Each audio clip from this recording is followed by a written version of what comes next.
Good morning, everyone. How are we? Good morning. Happy hump day. Hello. Hey, happy National Radio Day. Do you know that was today? It is. I get so annoyed by the national everything I know days. you hate everything. You hate national days, you hate holidays, you hate smiling, you hate cheer, you hate emotion. Keep going. This is good. Like the menu is incomplete. There's a lot of hatred coming from this side of the table. Yeah. Annoyed by it. I don't truly hate much, but annoyed by things. Yeah, I get super put annoyed. off by dumb things. It's really intellectual versus really idiotic, and idiotic things really annoy me. So you would probably have been super annoyed when I told my family. And I only know these things because of my other job. I look up national days to talk about it on the radio. And today is National Radio Day, which I work in. And it's National Chocolate Pecan Pie Day, which just so happens to be my favorite. So my husband's like, it's Kellen Day. I'm like, it really is. You would have been like, get the heck out of here. Don't talk to me about national days. You know, there's a National Joe Day. It's a thing. Still stupid.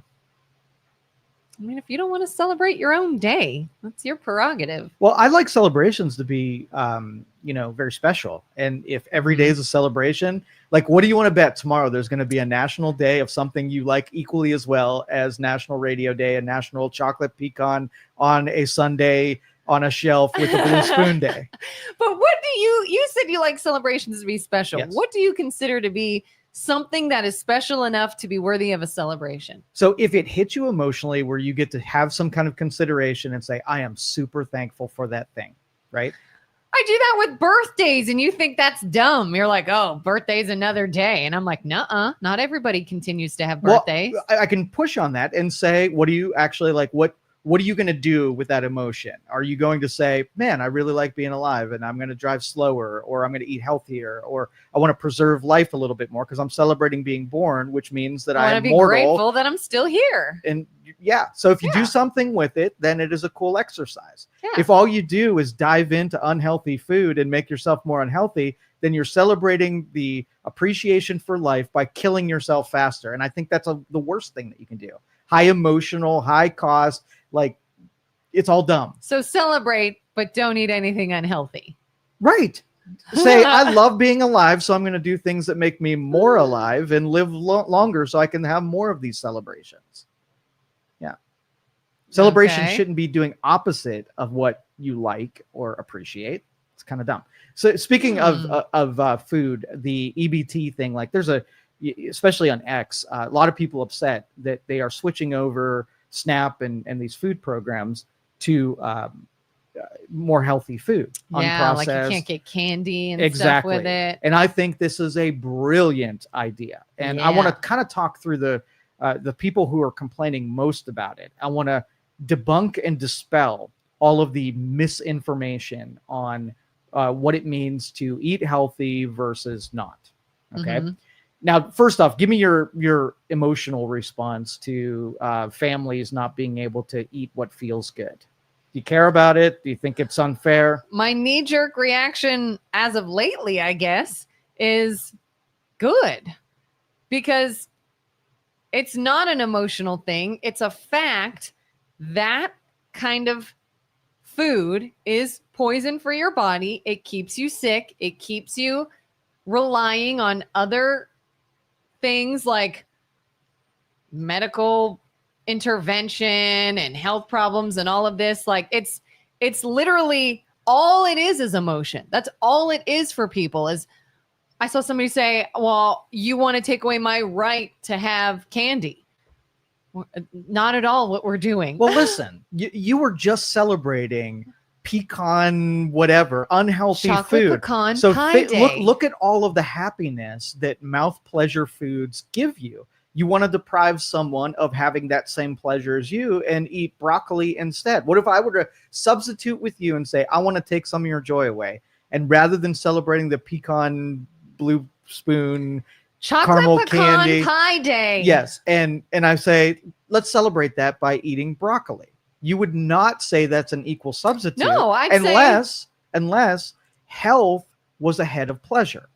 Yes, health is ahead of pleasure. And if you have the means to make the decision to do something unhealthy, by all means. But it's not on me or you or any other group of the American people to take on that for you. I'm not being tasked to make you unhealthy. But that is the disconnection because of the shame that went along with needing help from another person. These people aren't getting up every day and saying, thank God Kellen goes to work so that I could have at least something to feed my babies. I appreciate those people, whatever. It is a lack of appreciation, demanding, and now entitled. It's my right. It's entitled to eat what they want, even if it's on your dime. So that disconnection, because we want to save people from the emotional trauma of needing help, now they don't even give two shits about whether you're paying. So when you say eat your broccoli, they're like, how dare you? Right? Yeah. They'd be like, well, you're not eating broccoli today. No, I'm not. And I have the ability to make that decision on my own. Because if I don't want broccoli and I want a piece of cake, I got that cake myself. Okay, so let's dispel the myths, because my favorite part of dispelling the myths here is the first one you're going to get is healthy food's more expensive. And I say bullshit. Yeah. Total bullshit. And the first part of the conversation is you then have to plead your case and convince the other person that they are absolutely 100% wrong. On the aggregate. Like, let me share some math with you, right? Do you think nutrient-dense food is more expensive if you went on a, 1-for-1? If you went 1-for-1, as though you went to either the grocery store and bought a bunch of food, or you went through a drive-through and got a meal. Yes. This one's going to look more expensive from the store. So now I got to plead the case, right? So when you have something that has calories but no nutritional value, no satiation, in fact, addictive properties in the food that you eat, you eat more. So I can go and eat terrible food and like 2 cheeseburgers I can eat in a session, right?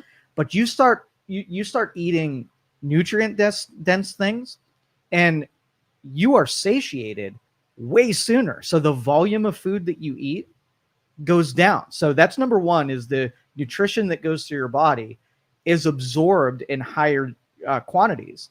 And so you eat less. So now it's not a 1-for-1. Now it's a 1-for-2. Yeah. My 2 cheeseburgers are now being compared by half the volume of food that I used to eat. Then as you do it longer, your gut bacteria and your digestive tract gets better at absorbing food. So then you even eat less. So now it's a 1-to-4. You're eating less volumes. You're eating less calories. Your body mass is shrinking so that you have less, body parts and cells to feed. So you even get healthy. So as you go down the health track, your food cost probably goes lower than what you were eating before. And right, you're going to live longer. And even the most, so on the aggregate, what do you think my healthcare costs are per year? How many times do you think I go to the doctor per year? Oh God, you personally? Yeah. I bet you go. Are we counting just checkups? Sure. Checkups. I bet you go to the doctor maybe once a year if there's a problem. Okay. I bet you could go a full year and not go at all. Every 4 years I go. Okay. I was just going to say, I bet you it's not even once a year. I go and have blood work done regularly so I can keep an eye on all of, That's what I meant by checkups. Okay, so do you go to keep an eye on things? Every other year I'll get, when I'm doing something, making some change, I'll go there more often just to get the blood results back so I can see where my levels are. But it's not a in-person office visit where I'm looking into something. So if you compared processed food person, right, that we're buying the snacks and candy and whatever, and me, like my costs are decimal points compared to the regular diet eater. So when you take in consideration that your body gets healthier, you're absorbing nutrients better, you're eating less volume, and you have almost no healthcare costs, right? Now, healthy eating is a fraction of what your processed foods are doing for you. And you can so easily experiment with this. Like, I could go to the grocery store and I'm going to buy eggs and bacon and chicken breasts and avocados and salad greens and vegetables and maybe some fruit in there and some oats. And I'm going to buy all these healthy things. And that might hit hard that day, then and there. But take that and parse it out into your breakfasts, your lunches, your dinners. You pack every day you go to work. Everything you ate for that week, you just bought at the store. Compare that to every day I'm going to hit up a drive-through, and that's going to be the food I eat. You tell me not only what your bank account's doing and what your body is doing. Yeah, audit those people and see what decisions they're actually making, and you could very well see where their leakage is in the decisions that they're making. Mm-hmm. So I eat candy. Do you know what I have for candy? What? Dates. Right? That's a fruit. But as you deprive yourself with sucrose and added sugars and whatever, your sensitivities to sweet things goes way down. So what used to your body would have rejected it as even a sweet thing, all of a sudden explode. I mean, I can eat what's that popcorn that has like just a little bit of like sweetness to caramel corn? No. They what the heck is it called? Kettle corn? Kettle corn. Yeah, kettle corn. You eat kettle corn just with a little bit of sweetness, and it's more sweet than your body can handle.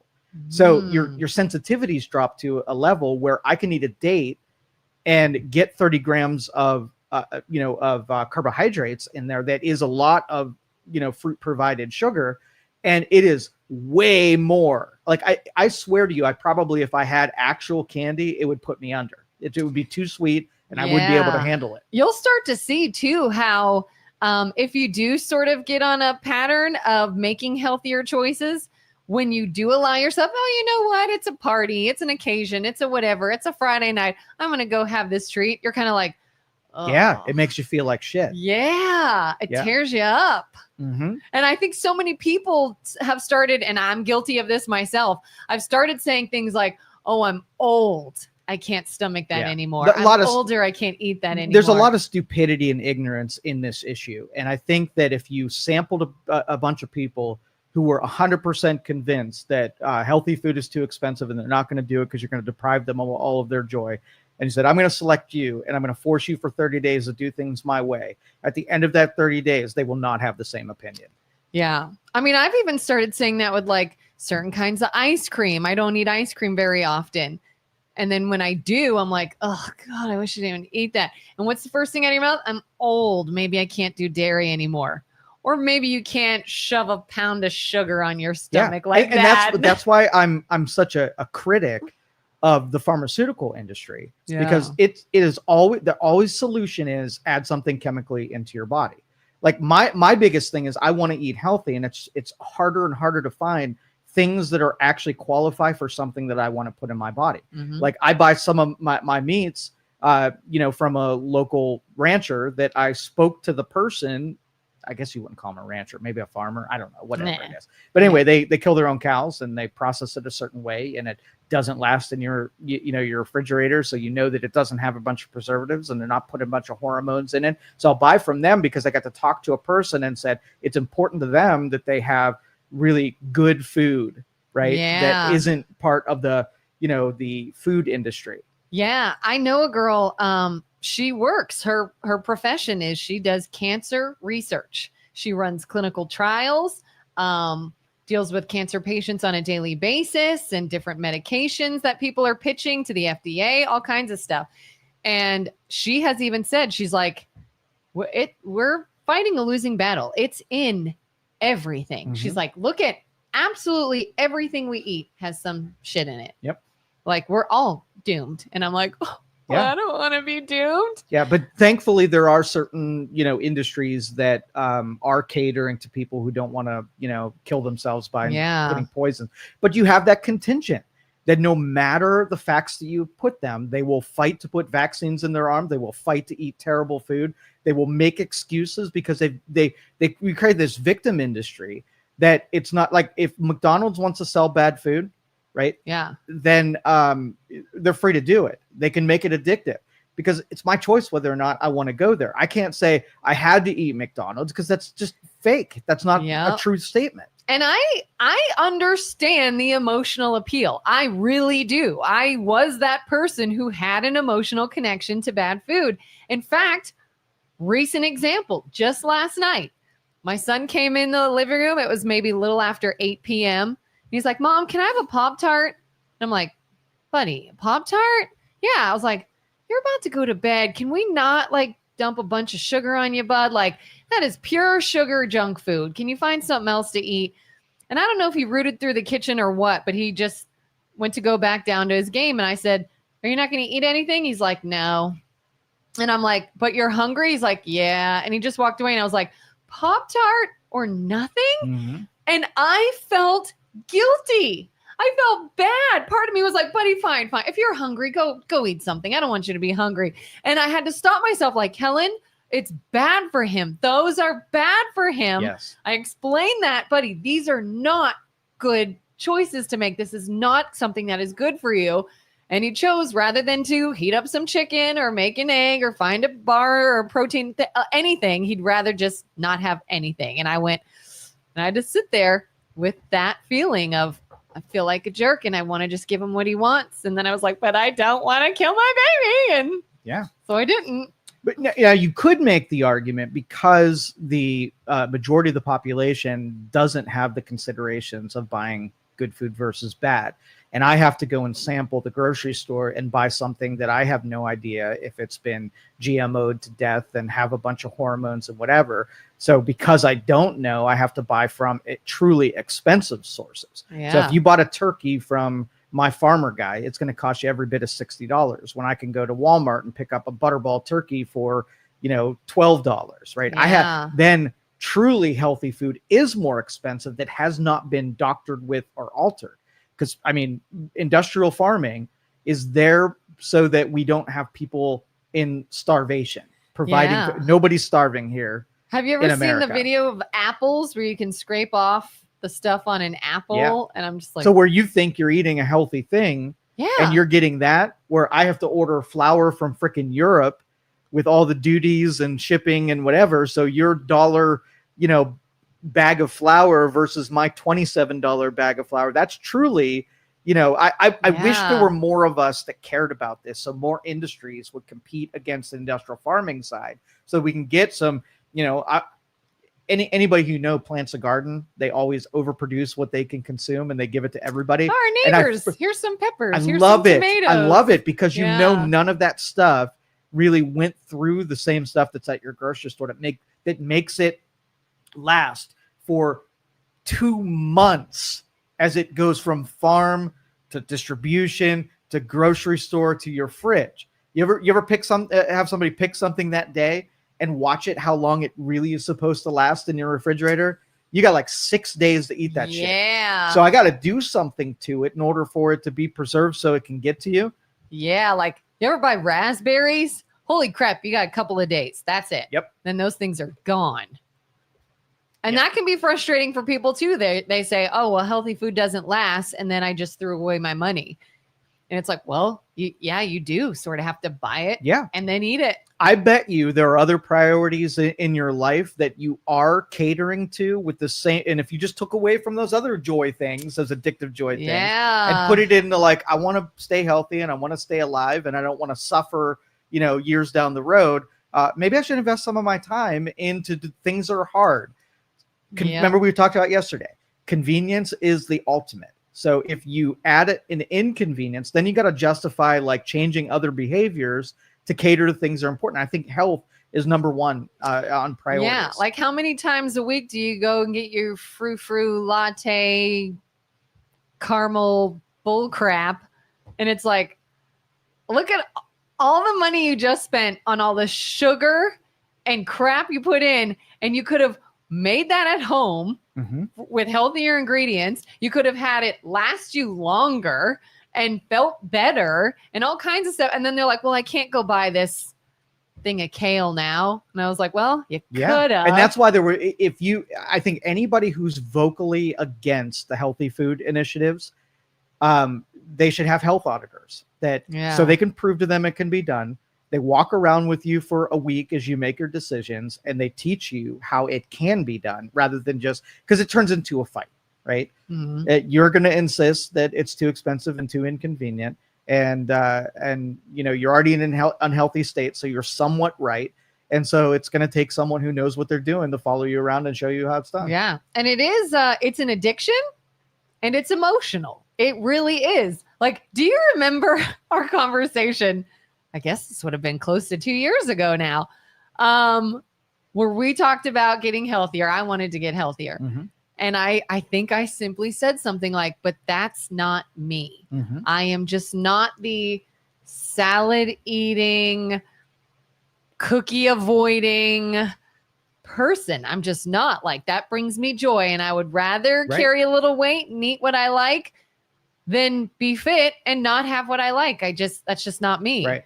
What an idiot. Because then you realize, oh my God, I truly am attaching some ridiculous emotional tie, some part of your identity, false narrative. Yeah. Like the fact that you're talking, and by you, I mean me, about food as you, like, this is just a thing you're putting in your body to stay alive. And that's your whole personality. That's you. That's what you're willing to do and compromise on and take liberties with. And it's like, oh my God, like we are so brainwashed maybe to view food as something that is emotional and part of your life and part of your lifestyle, instead of just something you're using as fuel. Like, you don't get connected to the gas you put in your car that way. No, I put Mocha 93 in my car because my car appreciates the extra sweetness. Yes, it does, with some whipped cream on it. Yeah, it's happiness. Do it right. And so, like the school health initiatives as well. Years ago, they started putting better ingredients and better food choices for kids. Like when I was in school, they had the most unhealthy food ever, pizza every day and whatever. But the presidential, what is it called? Presidential fitness test for schools. What do you feel about that? Is this the push-ups, pull-ups, things like that? So I just saw that the other day, and I love the idea. It made me feel some kind of way that I'm like, I can't do 100 pull-ups or push-ups, and I can't even do one yet. But so what should it be?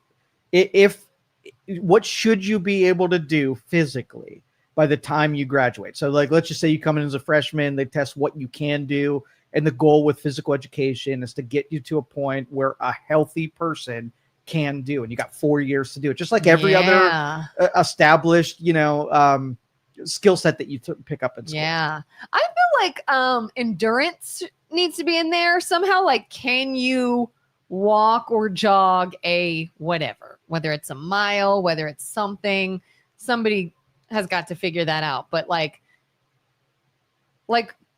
can you live your daily life as a mobile, non-sedentary person? Should be the basic. When you see someone go up the stairs in their house and they're winded, okay, there needs to be something before we get to that point. Right. Is can you have endurance of some sort? Can you have schools intervene, and when a truly unhealthy person comes in with their freshman year, make part of their curriculum by the time they graduate that they are not an unhealthy person? God, is that a personal choice that if you're like you come into a gym class and you hope that you don't have to do anything physical without a teacher saying this is a problem and we need to rectify that while you're at school? Especially because nowadays we are so sensitive with things like body shaming and embarrassing but should kids. We be? And I feel like there needs to be something in place. Like something that is, you have health classes, you have gym, you have these things already in place. Are they being used for what they should be used for, as in education on being healthy? And then have a standard for that. Like, what's the point of taking a test that says, hey, here's some fruit and here's candy. What's the healthy option? This one. Okay, it was a written test, but it's like, should there be more of a practice there? Probably. But I feel like it's like you're walking this tightrope of, making sure kids get it and are going to follow through, and just telling them with no judgment and don't be upset. All right, well, let's change it. And let's just say algebra. You come in freshman year and you're really struggling with algebra. Should the school identify that you have a standard that you are below average and we need to intervene to get you, by the time you graduate here, having algebra mastered? What's different than the use of your body, right? Yeah. One is brain, one is body. And by the time you graduate, you need to be at this level.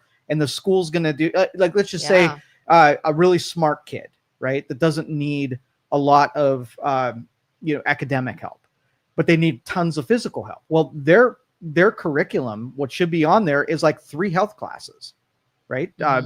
Physique training, cardio training and whatever. And so they spend 3 periods a day getting the thing that's going to ail them in life the most, having the most priority in their school. Yeah.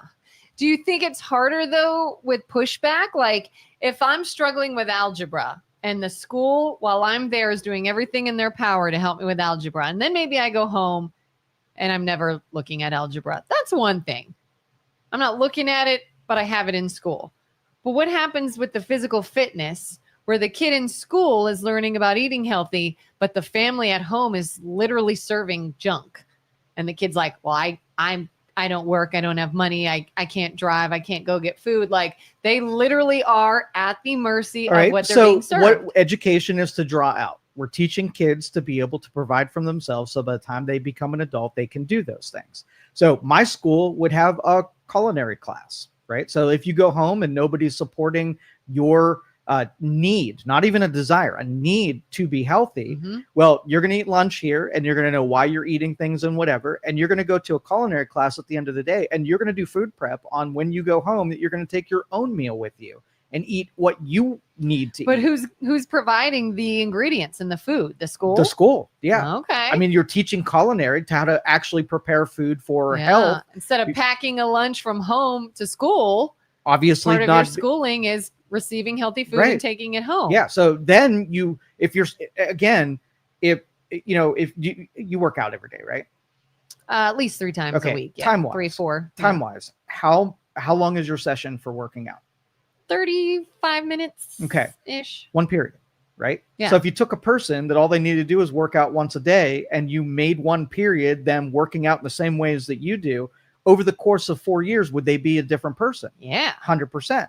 And if they got a meal that was complementing what they were trying to accomplish, and they got the information on preparing food that their body needed because what they were doing, at the end of that 4 years, they would be a healthy person and they would graduate into adulthood, not being a victim of what their parents wouldn't do or the, society lecturing them that they need to get healthy. They would be a person ready to merge into adulthood. Yeah. And imagine the potential, the what's the word I'm looking for? The ability they have to start when they're young. I've been consistently working out for a little less than a year. It'll be maybe a year in October. And I'm in my 40s. I've got kids. I've got a full-time job plus a part-time job. I've got kids in sports activities. I have every excuse to be like, I don't have a lot of time. And I still get it done at least 3 to 4 times a week. Imagine a kid. And I've seen results, maybe not as quickly as I'd like, but it's getting there. Imagine a kid that does not have all those things yet, that can focus on just that, how quickly they could feel good and how quickly they could develop those habits and stick with it. And the potential there, like we always say, their brains are little sponges when they're little. So fill it. Imagine filling it with those habits that could then be less breakable as they get older. If you can't go through the buffet metaphorically and fetch all the information that you need to be a good contributor when you're at freaking school, right? Yeah. So that's where the innovations have to happen in education. It has to identify the things that are hurting society and culture the most and teach through those things. Take some of those stupid topics that they drill into kids' head that aren't even useful and take the ones that once people graduate, they're terrible with money and they can't balance a checkbook and they have no idea financially. That's probably a big problem, being that we're pushing these kids out and hopefully they figure it out on their own.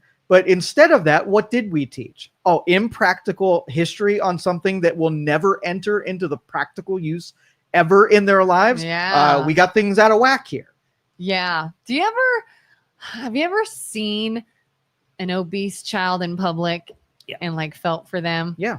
That's child abuse. I've done that before where I'd be somewhere and I would see a parent who was obese walk in with their child who's clearly obese. And all I could think is that child will die by the time they're 40. Mm-hmm. If something does not change, that child will die at a young age. Yeah. And fortunately, and I feel terrible. Fortunately, we get to kids by the time they're 5 years old and in kindergarten, and we can start to change those things with what schooling should do. Save that kid, because I mean, family's job is to model behaviors and teach kids to do something. So we decided that we were going to do health, finance, right, and engineering and math, right? So we spent, from the minute that my kid could understand words, those words were all wrapped in trying to give him enough exposure to see where his interests lie. And he'll go to MIT one day, right? Yeah. And it's not a privilege to do that. Anybody can decide how they're going to teach their kids and what they need to model and what conversations they need to have, and do that from the very beginning.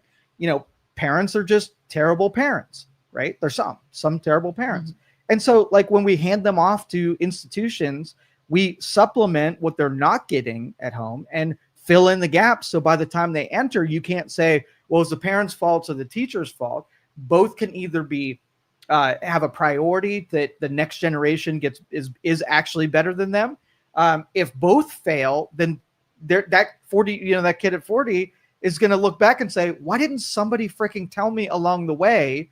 And by the time I got to 20, it was too late. It was only ingrained in my being. Yeah. I know a girl I went to college with who was very, very big in college, and her mother died like in her maybe early 60s or something, who also was very big and had a lot of health issues. And this girl is now on this sort of in this health mindset of working out all the time, eating better, and she'll post her progress on social media, and she'll always say like, I'm not dying by 65. I will not die by age 65. I'm not going to be like this. I'm going to get healthier. And I'm like, that's great. You're doing great. Keep at it. What if we could have avoided getting here in the first place?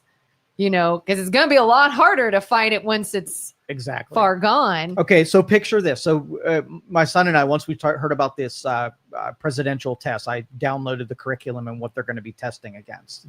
Okay, and said, let's see if we can do it. Let's do the practice test about what you're going to be asked to do. Yeah. So if you were the person that knew physiology, you knew working out and becoming athletes, there are people in schools, like right now, they just put all their effort into the football team and athletics and whatever. Yeah. But if you had a kid that came through and you had to do 10 push-ups in 1 minute, okay, do you think you could do 10 push-ups in 1 minute? Me personally? Yeah. No. Okay. So first day you come in and Kellen gets down and says, okay, show me what you can do in 1 minute.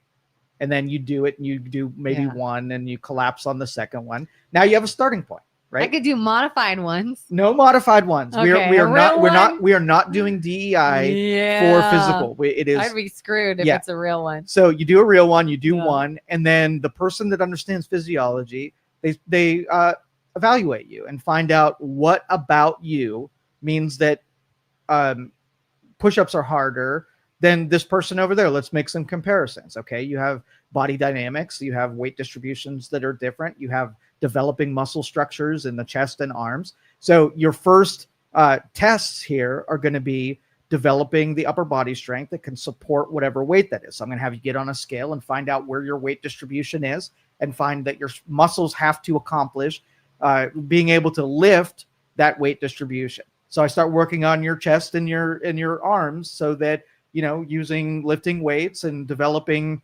those areas. Now you get to 2, right? So your midterms are, let's get you to 5. And maybe your final exam is get you to 10. Now you took an entire year to get to 10 push-ups. And by the end, right, maybe the second test is now get you to 20. So let's just say you had to do 35 push-ups in 10 minutes, right? and you keep pushing the finish line until you graduate. And by the time you went from not being able to do one, that maybe you can do 50 in 10 minutes by the time that you graduate, that would be a freaking win. Yeah. And you sort of have that test coming up. Like I've gotten down on myself because I have been working out and I still can't do push-ups. And in my workout program, my trainer does push-ups with us every single workout. And I'm like, how in God's name can I still not do it? But what she has said is, do not let these group workouts be the only time you attempt push-ups. You've got to be doing them on your own. Homework. Yeah, homework. And I don't do my homework. I don't think about them until we're there. And she's like, all right, let's do 10 push-ups. And I'm like, crap, I still can't do one. So to give the kids sort of that deadline, that test coming up, that homework to do. Yeah, I watched RFK Jr. and Pete Hegseth do a competition for push-ups and pull-ups yesterday. It was amazing. I saw part of the video, but I didn't see the whole thing. How'd they do? They did amazing. And RFK Jr. is 70-something. Fit, very, very fit. Yes. So if you take the people who are in charge of health and they are capable of doing the things that they preach, that is a double weapon, right? Yeah. He's not only preaching it, he is teaching it. Which is so funny when they say, this is the last guy who should be in charge of our health because you're not a doctor and you won't tell us to take meds. And I'm like, does he look like he needs your advice or your guidelines on health? Yeah. But I think that's the most influential thing you can do in education is to start it out with 5-year-olds and having them put emphasis on health, not just a health where you learn about cells and the organs and whatever. Single cell amoebas. Physical freaking health. Yeah. Like, why do I remember making an amoeba in science class or whatever the heck it was more than I remember anything I learned about health and fitness? Like in a 30-minute session, I could give you more information and you will become more intelligent about health than kids get in 4 years of health classes. Yeah, probably. Yep. So you had mentioned in this school the ability to sort of give kids ingredients, cook, take it home, things of that nature. Exactly. Learn about food. So 2 questions. One, how do you feel about then having, whether it's like an after school program or something where parents come and learn they this learn too? That would be amazing. And you say, hey, this is what your child is learning. You all need to get on the same page. Here's some ideas and start incorporating this in the home. 100%. Teach the parents too. And if that becomes a thing, who's paying for this? If the parents are like, who's like, you guys are giving my kid all this food to bring home. Are the parents paying for that? Are grants paying for that? Like, because you're going to have that pushback of, oh, that's real nice. He eats healthy here, but. Well, I would approach it just like auditing the parents and seeing where their decisions are being made, where they're wasting money and making bad decisions. We pay, what, $11,000 per pupil per year for schools?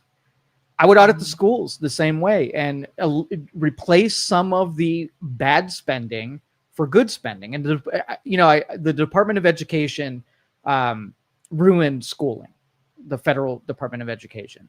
And what schools, like schools aren't about merit and churning out the best kids. It's a manage and get through the year rather than make sure that we can audit that we have good results at the end of the year. And so we're talking about something that we would measure that's new in addition to what's happening. But we need institutional changes that if we're spending so much per pupil, where's that money really going? And is it administration? Is it things that don't it's more important that a kid learns how to eat and they're not unhealthy and be entered into the medical system as soon as they graduate than making sure that someone has a bulletproof golden pension at the end of the day. So we got to readjust our priorities. And if it means that we need to pay more, I would absolutely support taxpayers. And if you can show, 100,000 kids were saved from obesity that year because of an increased cost of a couple bucks in taxes, That is a good justification. Yeah. And same with, my guilt when I tell my son, like, buddy, I want you to eat something other than a Pop-Tart. I want you to eat something other than a bowl of cereal. I go to his school events sometimes, if there's an award assembly or Mother's Day program or whatever in the cafeteria. I feel bad saying this because I do love his school. But the breakfast menu will be right there, and it's like French toast sticks, Pop-Tarts, pizza. Exactly. And I'm just like, come on, you're killing, like you're fighting against me. Well, think about that though. I said that schools have become management. Or managers to get it through rather than do the right thing. Let's just say you changed the menu out and made it all healthy foods. Okay, would that be harder? Probably. Okay. Harder on teachers, harder on the staff, system. Yeah. Preparation is going to be more. Like we said, the healthier things will go bad faster. Yeah. So if your goal is to feed more and make kids happier, then feed them the things that might not be good for them, but they will eat. And so, but I would go back as an engineer and say, okay, well, let's just say, should a kid show up to school and be hungry? No. Okay, why? Because you can't focus if you're hungry and you need fuel. Okay, so if I give you a bunch of garbage food, can you focus? No. Okay, so you might be on a sugar high for a few minutes. I would rather you be hungry, right, than be glucose-induced hyperactive. Okay, 100%. Yeah. And now, emotionally, you feel like, well, kids shouldn't be hungry. Yeah, that does something to you emotionally. If I looked at a kid and they were emaciated, I would agree with you. They don't have enough calories and there's a threat to health. But if you're giving me a fat body in front of me and you're telling me they're hungry, I'm going to say, well, maybe that's a good thing. Maybe that's something that we should have more of. I've even struggled with dinner time. Again, my son, he's just a very picky eater. And we've fallen into this trap of sort of, we made dinner, you don't eat it. Well, what will you eat? We'll give you that. And I've been like, listen, this has to stop. This is dinner, period. Eat it or don't. I don't care. A child won't let themselves starve. Mm-hmm. They will not starve to death. They will eat something before they starve to death. And here are your options. And if you don't have a bad option, you're going to eat the healthier option. But again, it's like a gut punch. Like, well, can I have peanut butter and jelly sandwich? No, bud, this is dinner. Eat it. But I don't like this. Well, then, and he might leave the table hungry and I will feel awful. Yeah. Like, just eat something. I don't care what it is. Just eat. And it's like, oh, you can't though. You can't. You got to do it.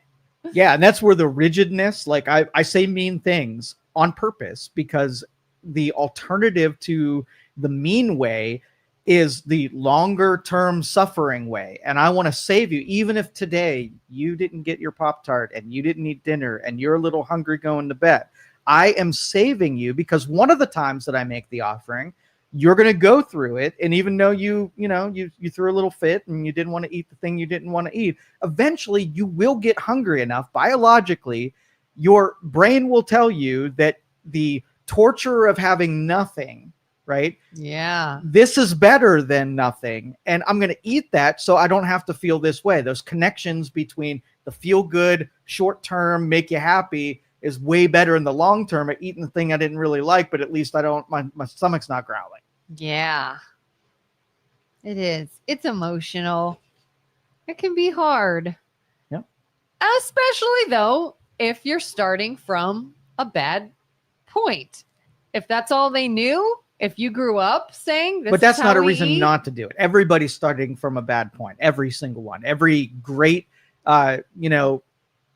great inspirational, I want to go work out doesn't come from I'm a healthy person sitting around. Yeah. It comes from a trauma event. Somebody gets robbed and lightning bolt. They're like, maybe I should lock my doors and install a security thing. So a bad thing can lead to a good result. Yeah, I've noticed with my daughter, she's getting more and more involved with soccer.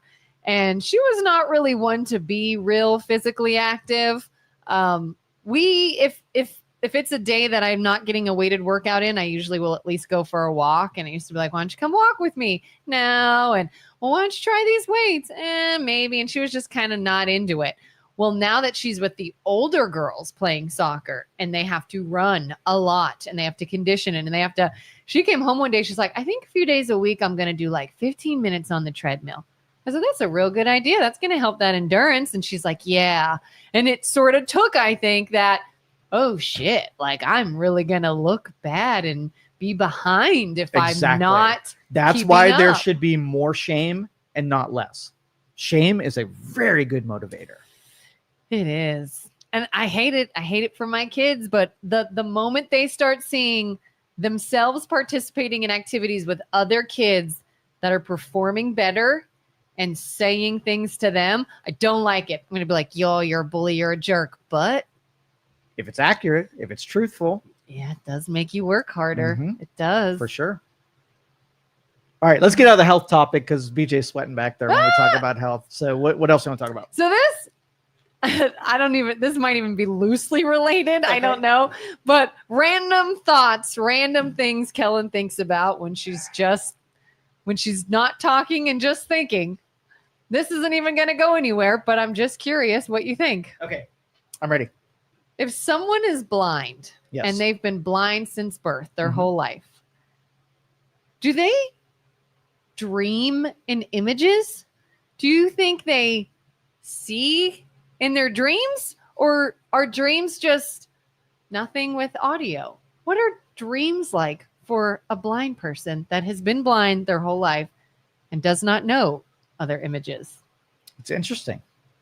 And it reminds me of like the color debate. Okay. Yeah. So we all think that when we see color, we're all seeing the same thing. Yeah. And we only have words to describe it. And it's only our perceptions that have built the things that we would use to describe it. Yeah. So when I talk about red and I say what red means to me and I describe it to you, we both agree that we're seeing the same thing. But how do we know we're seeing the same thing? Yeah. Right? And that's, that makes me wonder if, like when somebody who is blind and they are, crafting their environments, like when I say wall, right? Yeah. And I've seen a wall before, so I could take something that I've seen and then use my imagination to construct what a wall is in my brain. But to a blind person, it could be a coordinate. Like their interactions with a wall are something that if they walk into it is pain. And so when they might see like not the imagery of a wall, but what it means in how they calculate their interactions with a wall. Yeah. And I've even heard, I don't know if this is true, but somebody told me, they read somewhere, that our brains cannot simply make up a face that we have not seen before. So when you dream, even if you don't know people in the dreams or they seem like strangers, their faces are the faces of people you have seen at some point. You just never registered it because you can't make one up, apparently. Well, if you've never seen a face, you can't dream about one then, I wouldn't think. You don't know what a face even is. People, things, yeah. Like that would be so interesting. And the same with if you were deaf your whole life. Do you hear anything in your dream? Some people dream in black and white and others don't. Why is that? Like this is the weirdest thoughts, the weirdest things of like what our brains produce to us. Because what's funny is the fact that so many people have similar dreams. Like everybody has had a dream about your teeth falling out. Everybody has had dreams about a giant wave coming after you. A lot of people dream about elevators, bathrooms, situations in school. There are themes that everybody relates to. Why is that? Why do we all have that? And then if you've never seen or experienced those things, do you still? Like I could see someone whose teeth fell out dreaming about that, but lots of people's teeth don't fall out and you still dream about that. I've never in my life been by a tsunami or an enormous wave, yet I dream about that. So would somebody dream about something they've never seen or experienced? And how is that possible though, if you don't have at least a reference? I can't imagine a person who's been blind their whole life has what is the dream like state for that person? Yeah. See, I don't buy a lot into what the conscious brain has to say. And, I'm more of a subconscious kind of guy. Yeah. And when you study your perceptions and when you study how your brain acts and reacts to things, the comparisons. Let me kind of construct this a little bit, because this is a deep topic, and I don't want to necessarily go there on here. But if you're if you have two sides of your brain and they have to communicate with one another, the experience is going to be different for every person. Like me, I talk to my subconscious brain all the time, and same way that hypnotists would talk to the subconscious brain. They get used to having channels that work, that bring information out of the subconscious brain. And then people don't even know what a subconscious brain is, never interacts with it. Then they get different communication than someone who talks to it on a regular basis, right? You can interpret it better. You can perceive it a little bit better. So I think a lot of people take information the subconscious kicks up to the conscious side of things. It is weird to them because they don't use the information. They don't know what it's saying. So it's this language that you get visualizations or you get information, know what to do with it. So you craft it whatever way you think and feel. So what is this? When you dream about an elevator, what's the subconscious trying to say to you? Because I've never dreamt about an elevator, because I talked to my subconscious. It may given me the same information, but not had to create imagery that was in my face that was meant to shock me into some kind of conclusion. Well, if you talk to your subconscious all the time, what do you dream about? Do you not have like? I really don't dream. That's I've not. heard that you do though. That right, people but do it could even be if they different. don't It realize might not be imagination. If I go to bed and I'm repeating some instructions for my subconscious to deliver, that might come in the form of instinct or intuition or an answer to a question that's different than somebody who asked nothing from their subconscious before they went to bed, and it gave them warnings or information about things that it felt was important. Yeah. You know what happened to me yesterday? This is not going to sound that cool, but I thought it was so interesting. Very, very, very tiny example.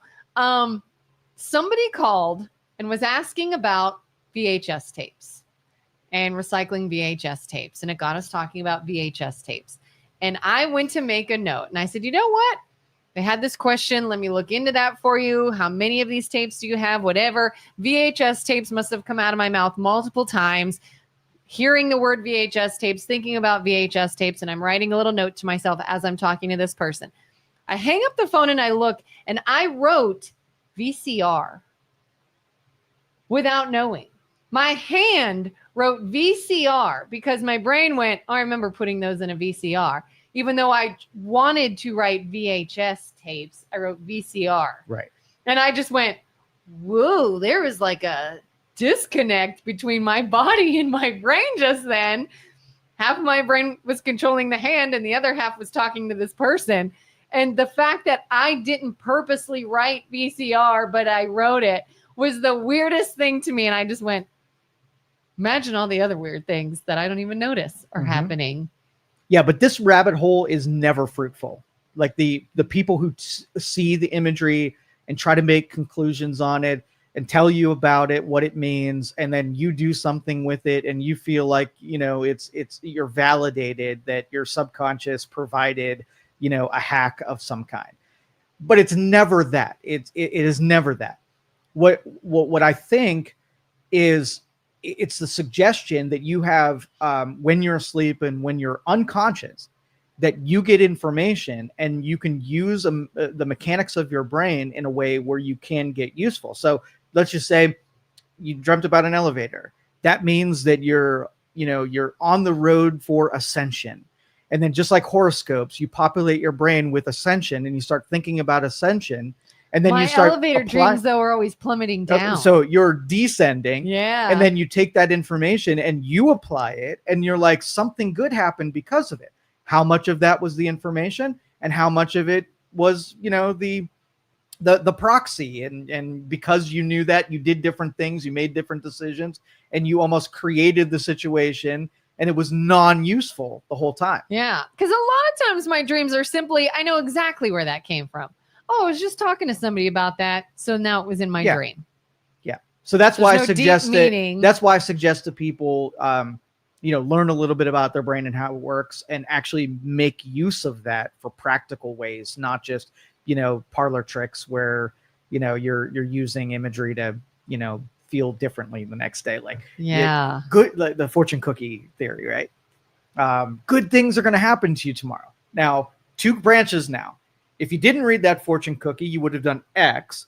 Read that fortune cookie. Now you did Y, right? Yeah. And then you can't walk both those branches. So you will never know, had you not done that, if that thing would have happened anyway, right?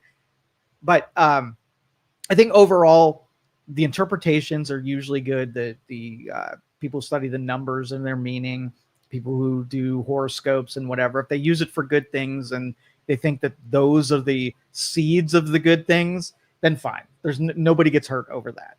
But if you say that you can plant your own subconscious seeds and you can do that without having a fortune cookie or a horoscope or numerology or whatever, then your subconscious is like, all right, well, I have that means anyway, might as well use it.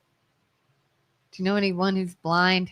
Who's been blind? Yeah, their whole life? If anybody out there knows somebody who's blind, wants to come talk to us and try to describe it. But again, the description might not be as fruitful as you would think. That'd be fascinating. It would be fascinating. I still want to talk to them. Yeah. If anyone knows someone who has been blind their whole life, we need to talk to them about what their dream state is like. Okay. Here's a topic that might get people fired up. Okay. I've not yet watched the video, but a family member emailed me this morning. Mm-hmm.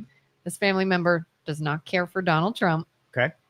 And sent me an article that Donald Trump recently said that he's claiming to possibly be a war hero. Oh, yeah. And a peace recipient, a Nobel Peace Prize. So what is this? I have to pee really bad. Okay. Can you buy me 2 minutes? We're gonna vamp. All right. Vamp. Yeah. And maybe you guys on the internet can help me too. Somebody weigh in on this because I was just emailed this morning. I haven't actually looked at it. I think it said something like he claimed Netanyahu, somebody is a war hero. And he said something along the lines of, that must mean I am too. And that he is some sort of war hero. And I don't even know what this is based off of, but I personally believe that if there was something said by anyone, it could be the president, it could be Trump, it could be any politician, it could be anyone. If something was said that is so outlandish / offensive / emotion invoking, whatever, it's rarely true in context. Did Trump say that he's possibly a war hero? I don't doubt those words may have come out of his mouth.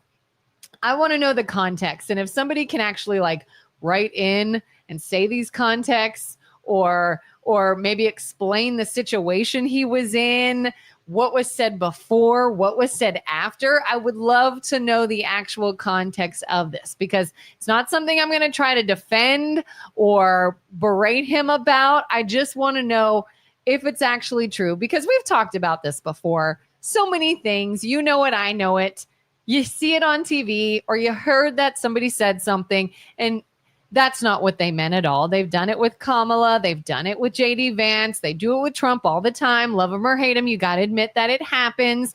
They do it to us on the internet all the time. People take our show, they watch snippets of it, and things are taken out of context all the time. So if you know about this, by all means, weigh in.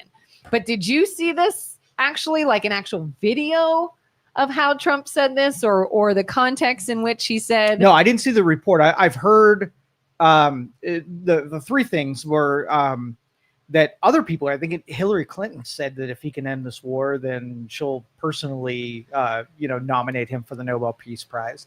And then the next one was that he made a comment during one of these Ukrainian diplomatic meetings that he wanted to go to heaven and that doing this is his way of getting into heaven.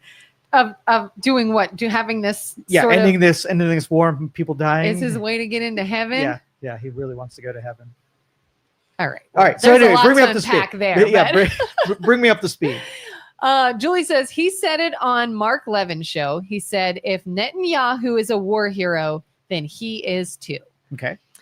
And that's all I've heard so far, is that he said that on someone's show. I've not actually seen any video of what was said before, how it was said. Could he have maybe been being facetious? Trump refers himself as war hero. Yeah, someone sent me a link about it, but I've not seen actual context.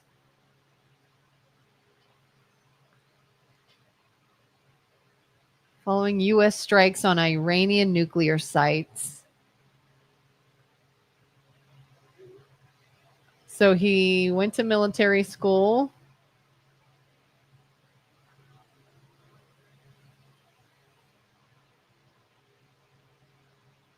So basically, he thinks because of his involvement in Iran and potentially avoiding nuclear weapon contact, something or other.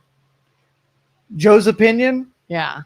He knows what gets Democrats fired up, and he was trolling the shit out of you. That's why I want to know the context.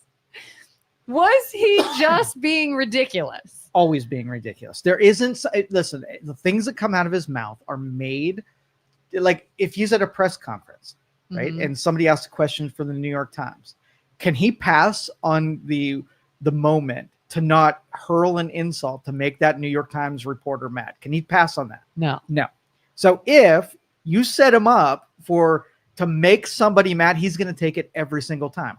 All upside, no downside. No, everybody. Okay. From an objective standpoint, what is a war hero?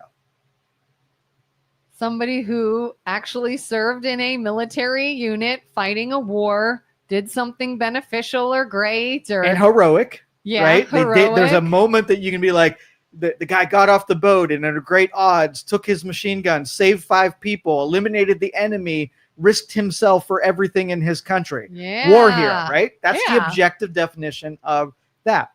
Now, one of the things, and the Democrats bring this on themselves. I mean, you can't have, kind of the whatever. You can't take that away from him, that if he has a chance to thumb it in your eye when you were just being mean, right? Mm. President Bone Spurs. So if you levy that at him, a guy that wouldn't serve in the military because he had bone spurs. Was that him, by the way? Did they say That's bone what spurs? Google just did. Yeah. He avoided the draft 4 times. 3 times were because of schooling. Okay, And once so was bone for the spurs. first insult coming from the Democrats, President Bone Spurs. So now if you volley the I'm a war hero at the Bone Spurs people, now we've completed the circuit. You bought that with, a criticism of him that he didn't serve in the military. So if he's sitting back and saying, hey, I did this thing and it had great results and I'm a war hero too. Okay, you bought that. Yeah. I was just recently joking to someone. I was explaining to them how years ago, a family friend who's a photographer needed a model for a business ad he was shooting for a local company. And he's like, hey, I need a woman to be in this little ad. Give you a couple $100. It's for their flyers. You want to do it? I said, heck yeah, sounds fun. We did it. Got a couple $100. They did their advertising for a little local PA company. Well, years later, I'm on a plane to Mexico on vacation and I opened Sky Mall and I'm in it. And the ad was in Sky Mall magazine for years. So I jokingly said, I'm an international model. I did a little ad in Pennsylvania for a couple $100, not a big deal. But the loose translation is, was it in a magazine that went internationally? Yes, I'm an international model. I'm joking based off of enough information to loosely tie it together. Do you think that's what Trump does? No, it's the insult. loosely Like tying it anybody who together. says bad things, he waits for an opportunity to throw something out that will make them really mad and go crazy. And he does this over and over again. He keeps all of the media on their heels. He gets so much media attention because of the things he says. And all of that media attention has given him all of the power to do what he's doing right now. So the best thing to do is don't insult, don't encourage that kind of behavior. And then he doesn't get that attention, but they take that bait every single time. And it's been productive for him since the very beginning of his career. And he'll keep doing it because they respond exactly the same way. And he wouldn't do it if he didn't get any attention for it. He also, I've seen, he rambles a lot. Yes. He does like these word salads, he calls it. And I feel like that's where people get their best material. Is it's not like he was outright stating something, but it came out in his rambling word salad. And they went, oh my God, he said this. He's thinking that. And he's like, oh God, that was just a dumb comment I made in passing. It had nothing to do with what I was here for. But yeah, anything. Julie says, I think he really believes that he is a war hero and the chosen. Yeah. And because you feel that way, he is going to lay it on, right? And make you mad about that. So take everything that you think he is and that you say he is, and he's not going to shy away from it. He's going to double down on it and make you madder about that thing. If Trump gets Russia and Ukraine to stop fighting and sign a peace agreement, is he a war hero? No. Is he a nominee for a Nobel Peace Prize?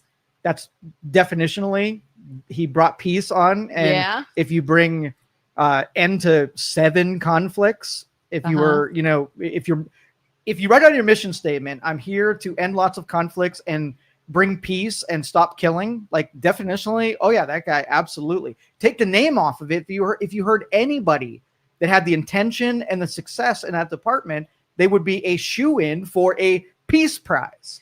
Could a president ever be considered a war hero if they're not actually there fighting?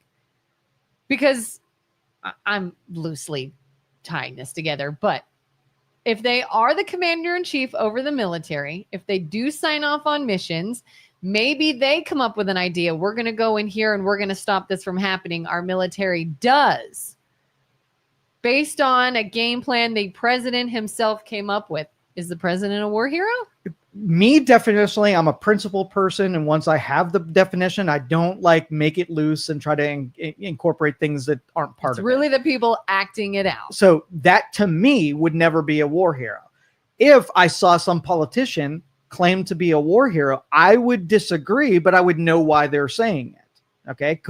Could you claim it? And is it good politically to be known as a war hero? Yeah. So I can totally see lots of politicians laying claim to things that aren't deserved of them. Yeah. Do you think the architects of Obamacare are heroes because they gave healthcare to people who didn't have it before? I'm going to say the plan was stupid. It broke the healthcare system. You're going to say it was good because it helped some people who didn't have healthcare before. I'm more critical of all things because in principle, the aggregate is more important to me than the anecdotal experiences are on things. So he's not a war hero to me because a war hero to me means something and I want to keep it valuable. Yeah. I still got to go back and find this clip of how he said it. Yeah. Just write in an envelope that I'm right about this. That he was roasting. Yeah. So you can take your whole list of insults and know that he's going to lay some frosting down on anything that you say that he is. He's going to lay frosting on it to make you mad. Is there anything that you feel should be off limits? As in, I know you're kidding. You're trying to make the other side mad, whether you're Dem or Republican, but that's not something you kid about. And I don't accept that. If I thought that politicians were noble in any way, I would say, yeah, there's some things, take it serious, whatever. Mm-hmm. But it's a shit show no matter where you go. And they're all doing the same thing and playing this game. So they are going to lie, cheat, manipulate, and steal. They're not the best of us. They are the worst of us. We should tolerate them, not worship them. Yeah. And so I know that nothing is off limits. The worst thing is killing people, right? That would be hey, you and I are sitting in the same room. We have a disagreement. The worst thing I could do to you is disagree with you and end your life, right? So do I think the political machine ends people's lives because they were inconvenient. Yeah, so they're already the worst of people. Anything below that is not as bad as that. So it's almost like then don't even let yourself get riled up because you know they can go worse. They are. Yes, that's what they are. Like you can't find something bad and then constantly be mad when they show you examples of being bad. Exactly. They are all bad, and we have a tolerant machine that allows bad people to behave badly and protect them and try to project that somehow they're good when everything they do is self-interest and bad. So they're all bad. And that's what, the libertarian in me says small government, keep all these bad people neutered so that if we have to have them, great, but don't give them a bunch of power and ability to even do more bad stuff on more people. Yeah. In that spectrum, if I take a Barack Obama and a Trump, and who's worse, right? I think Obama was overtly better, but covertly worse. And Trump is overtly worse, but covertly better. Right? They're still both terrible. And it's not someone who I would ever want watching my kids or in anything that I felt was important, because a bad person is going to come in and destroy things no matter what. I saw part of an interview recently with, how do you say his name? Massey? Yeah, Tom Massey. Was talking about ending the, what are they called? The big bulk bills where you put a bunch omnibus. Yes. And it should be, no, we're not putting 50 million things into one thing and voting on it. We're voting on this, period. And we're voting on this. That's it. He was talking about the whole idea that we talk about all the time where they'll come in to vote for something. They have to vote yes, because this bill says, hey, we want to give a raise to the military. Well, I want to give a raise to the military. I have to vote yes. But you're also doing this, which are terrible things. He goes, if you don't vote yes, you hate the military because you're trying to avoid all the other stuff. And I'm like, yeah, that's our kicking puppies thing we talk about all the time. He's like, this is ridiculous. Stop doing it. You vote on raise for the military, period, nothing else. You vote on sending money to this country, period, nothing else. You vote on this, that's it. You're voting all day long if you have to, but you make things parsed out. Why can't we do that? Is it time? Is it just we allow the corruption to be so it is? So have an engineer split it, okay? Mm-hmm. So representatives are supposed to have some time where they go back to their districts, and then they come back to DC and they work the rest of the time, right? Mm-hmm. They do things like hearings, they do things like debates, and they take legislation and give everybody the floor to be able to talk about that legislation. And let's just say we parse it out and we make it so that every law that is passed or every issue, regulation or whatever, needs to fit on one sheet of paper, right? And be voted on individually. Their pushback is going to be, well, that's going to take freaking forever. So that's them admitting that they need stuff that they don't debate on, that they hide in another bill, and they spend no time because they're just way too busy to talk about every individual thing and vote on every individual thing. So a person like me, I'm like, okay, well, do your priority ones. If you know you only got an 8-hour session, then don't spend it bullshitting around, make it more efficient and get to the crux of the issue. If you've got a question about it, it needs answered. But what we do is we take two things, important legislation and theater, right? Mm-hmm. And so I'm going to say, deprive the theater. If you want to know something, direct your questions. We're going to limit debate on every issue to 5 minutes and put the people who have actual questions in there. Now, you're asking legislators to do way more paper pushing work, way more voting. Limit your questions down to data or philosophical, not grandstanding and not performance, right? Mm-hmm. So you would have to, the ask would be, could it be done? Yes or no? Yes, it could be done. And there's a lot of bills that would never have passage because there's just not enough time to talk about it and vote on it. And people like me are like, cool, that's good, right? Yeah. Because a lot of things get passed that nobody in a million years would have voted for if it wasn't crammed in these freaking bills. Yeah. How many times do you see, I see videos all the time, celebrities, local people, everything will be like, just so you know, your Republicans just voted for this, or your Dems just voted for this, or voted against this. And those are the people you put in power. My first question is, what else was in that vote? Right. Why? Like, yeah, you don't like that they voted against this one thing, but was something way worse in it, so they had no choice. But as people, we perpetuate this by getting mad at the other side and not saying, why would you even put my rep in a position? Do you know why they do it? Why they feel it? Yeah, why they do it and haven't changed? It angers everybody. It's universally a stupid thing. Because they can. Because they can, and what pressure stops them from doing it? Nothing. Nothing. We tolerate it. Nothing. As long as they get it done the first time, they can keep doing it. They set a precedent, so that's how they do things. And the other one's harder, and they don't get the theater, and the job is boring, and they don't get the grandstand. And they can use that to push against each other when it comes time to get More elected. theater. Look at what he did. Yes. Look at what he So voted down. You ruin the political worship. You take the theater away. It becomes boring. Nobody even watches it because, hey, we have this regulation where gas companies got to do this. Hey, I don't like this because of this. Yeah, I like this because of this. All right, we vote on it. Nobody's going to watch that. Nobody grandstanded. There's no drama involved. Yeah. And so that theater is what people are addicted to. So people really want the fight, and they provide it. Yeah, and I think the small little bit that we are now finally experiencing this, and even maybe seeing a shred of pushback is with the Epstein files, where I still think it's it is still people fighting whether you're pro-Trump or you're not. People are fighting over who's on the list and who isn't. But I feel like this is the first time we're starting to see just a hair of the people versus the politicians. Of, we know damn well you have information. You're telling us you don't. We know this is bullshit. You're trying to gaslight us into not believing what we were told, or that we're confused somehow. Like, no. Stop splitting hairs on other things and stick with what we're trying to get from you.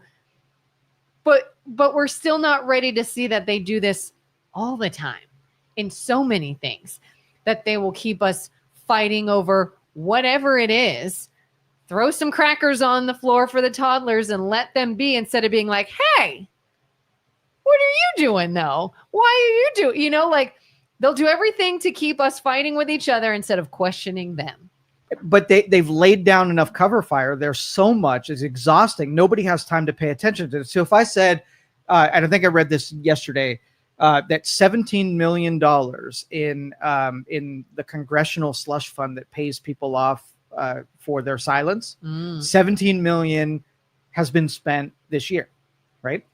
Do you know anybody who was in the crosshairs of those payouts? If there was misconduct amongst those people, don't you think that somebody should know? Yeah. Why do we not see their receipts? Where did we spend that money? Who spent it? For what? Who used it? So, but we don't even know, and we'll never know, huh? Yeah. Like, so they have to share it with us. They can take some liberties that we can't take. They get protected by the machine that pays off the assaulted with their slush fund. The Epstein files, they protect one another by using the Department of Justice to lay down cover fire for themselves. So revert back to my other statement. They're all bad people. Like, a majority of them are bad people. If directly not the people doing it, at least giving those people a pass and not saying something. I would, if I were there and I saw one instance that the public didn't know about, I'd bring everything to a halt, because that public needs to know that happened. But if you're in that institution long enough, you're like, oh, that happens every freaking day. There's always someone who's corrupting the system and doing something that citizen couldn't get away with in 2 seconds, but because I'm here and I'm doing the people's work, somehow the laws don't apply to me. And that should be, before we get to trying to, get omnibills not passed, let's just make sure that people who are doing this stuff aren't breaking freaking laws every day of the week. Yeah. And key point, RFK Jr., I use him as an example all the time. Look at something like that physical fitness test we were talking about earlier. And tell me, this could be a question for Julie, maybe not, anybody who's maybe more left-leaning. Tell me you don't feel some kind of way right off the bat negative about RFK Jr. Why? Why? He's in good shape. He's promoting physical fitness. He's trying to find ways to get kids healthier, the American public healthier in general. He's talking about nothing that is controversial. Nothing. Do you automatically see him doing that and start coming up with ways to be like, oh, but vaccines, but meds, but food dyes, but he doesn't know this. He's not a doctor. And if you find yourself feeling that, ask yourself why and say, where else is this happening to us? Where is it that we will take something and immediately focus on something else because the politicians, have trained us to do that. Well, so it's not, it's not even that. Kellen yesterday did all of those same things that are being criticized for with politicians. So if we're made up of human beings are going to do the same thing, no matter if you're in politics or not. So you're on a softball team, right? Mm-hmm. And your team, right, has something happen where just like a injustice happens right in front of you. Are you critical of the injustice when it's your team that benefited from the injustice? Let's just say the catcher tagged someone out with the wrong ball, right? And you didn't stop the game and say, whoa, hold on, I saw it. This is an injustice. I stop it. It was your team that benefited from it. But if you didn't benefit from it, that's not your team.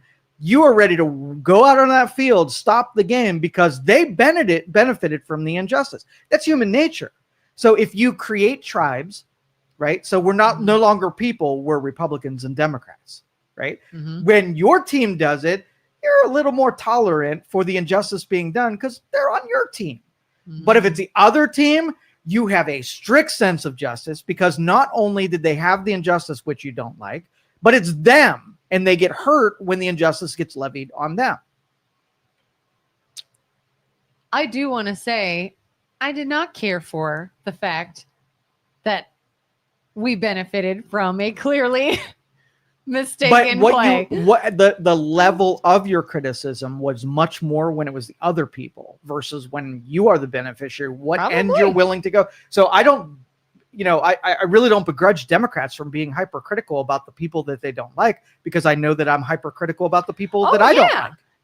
And that's the thing is that Republicans, Dems, Republicans, whatever, they know this too. They use this too. It's human nature. We're all going to do it. At what point do we take that understanding and say, oh, maybe we could change this. Maybe we could fight back against this. Maybe we can give some pushback instead of perpetuating the fighting among us when we already know what's happening. All right. So let's just say, when you elect people who are part of the tribe and say all the tribe things, you're making that decision that's not what you want. It takes people saying, okay, there's going to be someone who I put in an elected position that sometimes they're going to say things I like and sometimes they're going to say things I dislike. Mm-hmm. Versus this person is going to say everything I agree with. Which one would you rather send to Washington? You're going to say the guy that's clearly on my tribe is going to say everything that I line up with because those are my interests and I want my interests to be reflected in that deal. If you want an objective person who's not going to play the tribal game, right, mm-hmm. then you're going to put somebody in there that sometimes are going to be working against me. And I don't want my interests not to be represented. So formulation wise, there's no way that we get that ideal that you're suggesting is the correct ideal, because every time we're going to pick the weapon or the machine that provides exactly that opposite thing. So we just kind of got to get used to it. Either we want a government where people are just, in that mode and sometimes disagree with us and be okay with that, which none of us will be. So again, we're just screwed. Yeah, because we're people. There's no fixing it. We're people who are acting in our own interests, and because of the erosion, the seculars took all of those,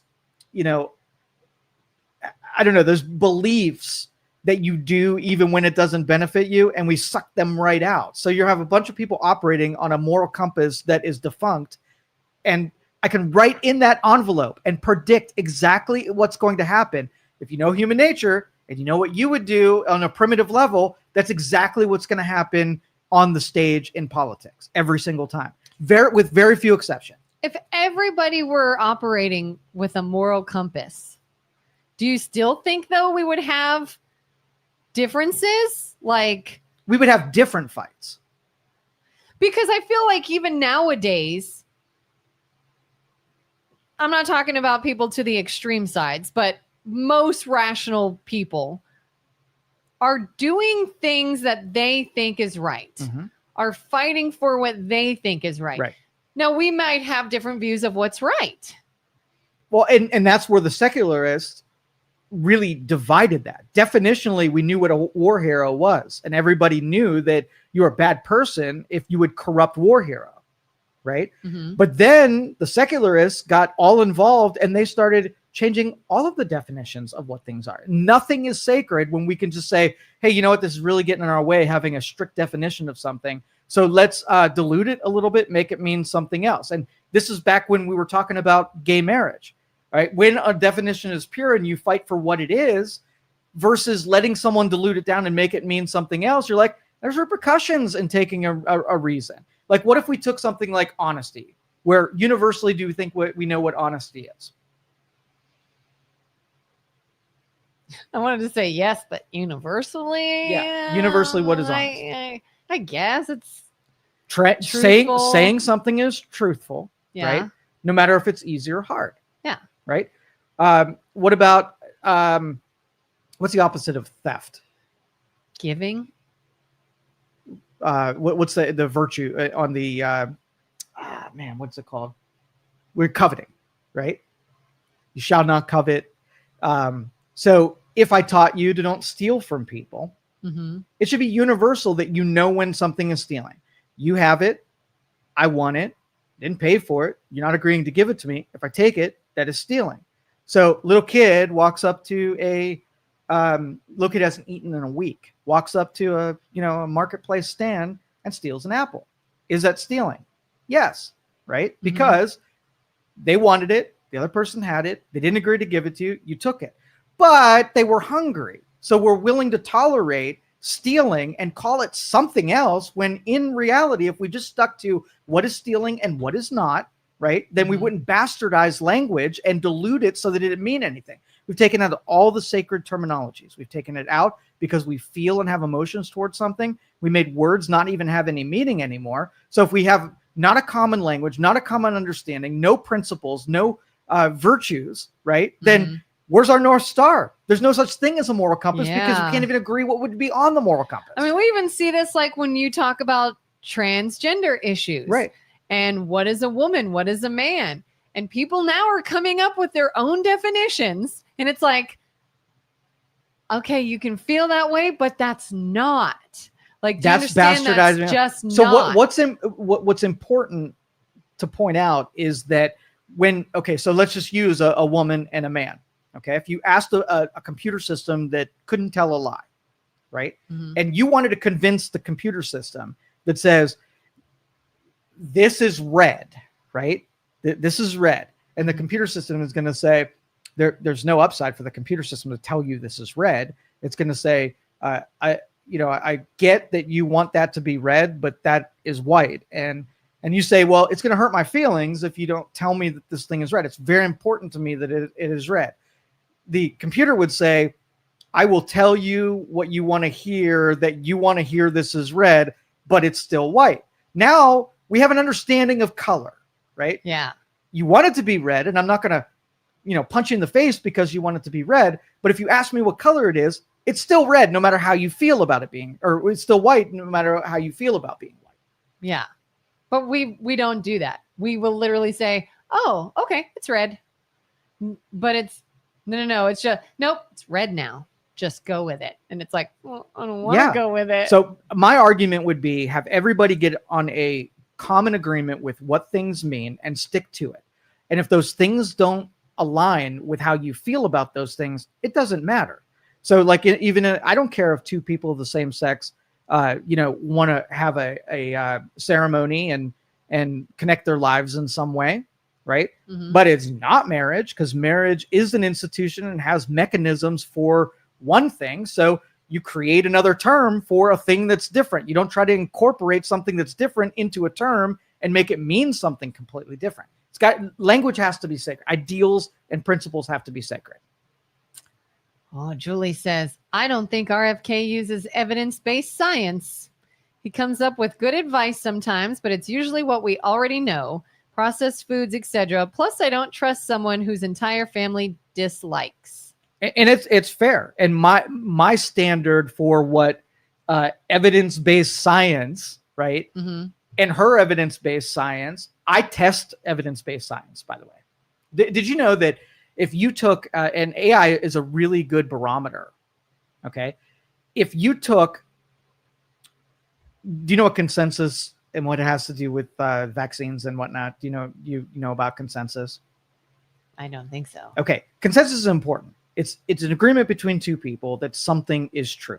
And if you can get a bunch of people to say something is true, the consensus carries weight because you got more than one person to agree. We look up the sky, the clouds are there. We both agree that the clouds are white. So because it has weight and because it's meaningful, somebody is sitting here thinking, if I can just get enough people to say something, the evidence doesn't matter as much as the consensus matters. So if I could put that at the head of the train, which it should be there, consensus should be important. So what's important then? Consensus has to mean something. We can't bastardize consensus. We can't manipulate consensus for our ends. So if I was like, if we had 5 scientists and we need them all to say the same thing. So do you remember the, what was it, toothpaste, 9 out of 10 dentists recommend? Okay. Yeah. So if that carries weight and say, oh, well, 9 out of 10 dentists agree with that, that must be true. Now let's audit it one layer deep. How did we get consensus amongst those people? Are these objective people who didn't have a benefit in agreeing to something? Like if I was getting a grant to do research, in order for me to get the grant next time around, I had to make something happen. I have a bias in what I'm willing to say about whether or not that science is good or not. We'll use, global warming science for that. A lot of people making money with global warming, and they'll keep making money as long as global warming still exists.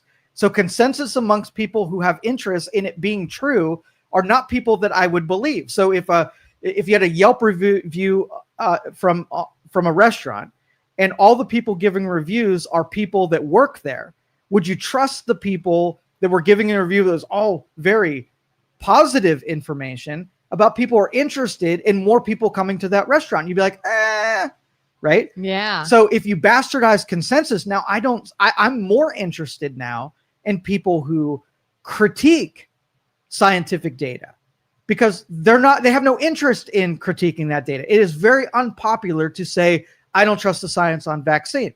So what's their interest in saying that? People pay attention to you. They just try to destroy you. They throw lawsuits at you. They try to take your credibility and run it through. So there's zero interest in somebody saying something critical. It's very popular to say something that they've got great stuffing, even if they don't have great stuffing.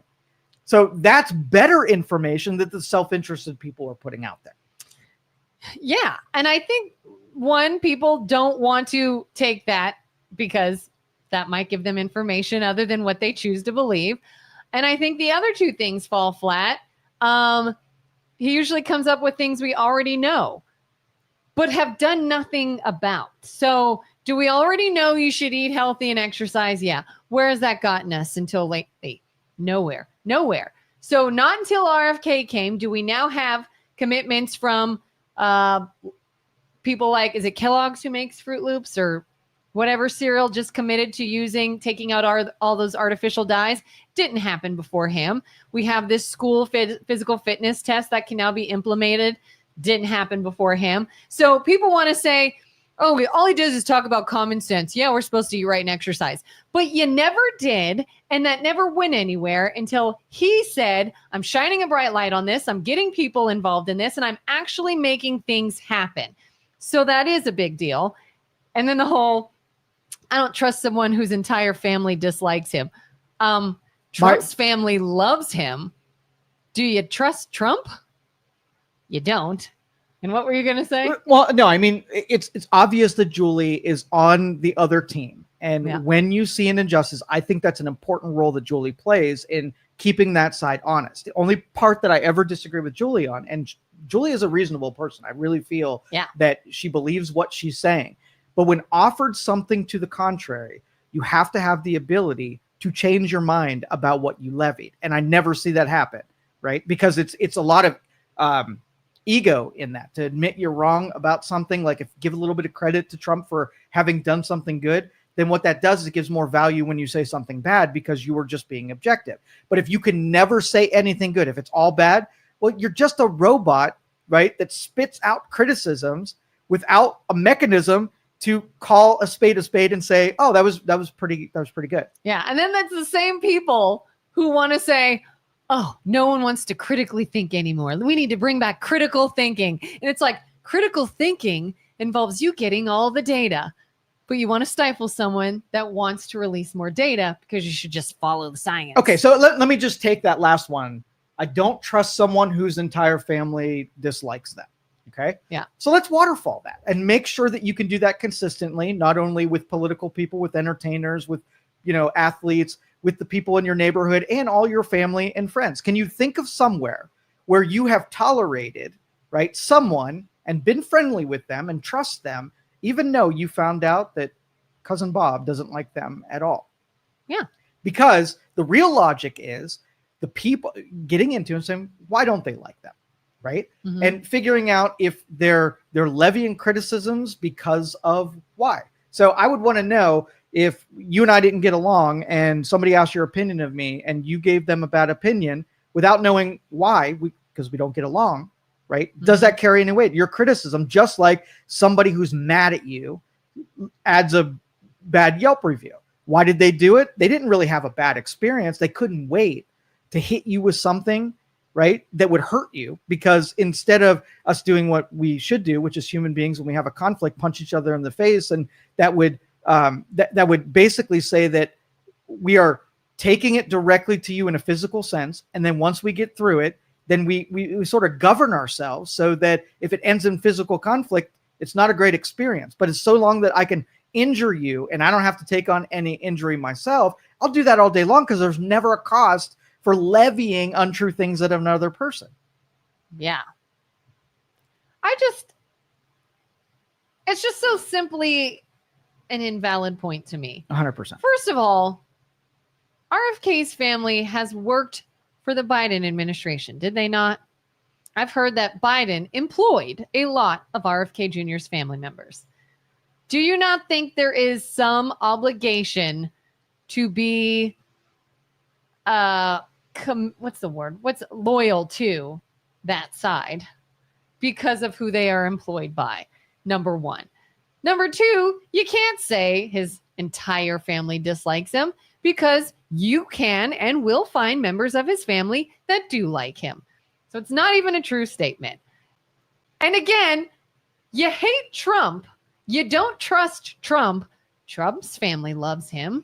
So again, it falls flat. It's just dumb to me.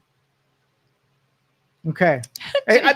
Just come up with, see, all of these people can be measured with different barometers than what you're throwing out. That one, it's illogical, because number one, it's inconsistent. It doesn't, can you find a person that is competent in a position that other people hate? And when you say trust, what does that mean? Would I trust RFK Jr. with my kids? No, I don't know him.